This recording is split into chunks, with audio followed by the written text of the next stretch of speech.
Hi, these are the only pictures of the class that I have. These pictures was taken during the last week of my stay in the seminary. And these pictures reminds me of all of you. I just want to thank all of you, even though parang tinabon nyo na ako. I'm very thankful that God gave me unique classmates. Do you know why I say unique?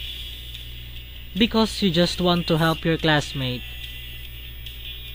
but in a way that he can be hurt or he might be hurt. Masakit man, pero tanggap ko. You know, I'm somewhat suffering because life here in the big city is not very easy, especially in school.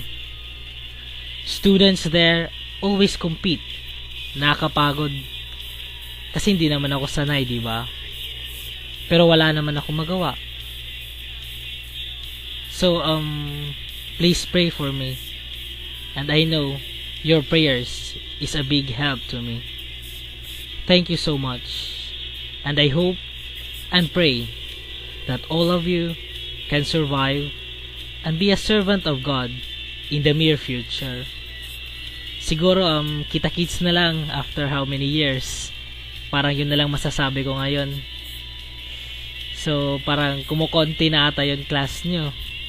Hindi ko nga alam at parang hindi na ako masyadong updated sa inyo kasi hindi na ako marunong mag-update actually.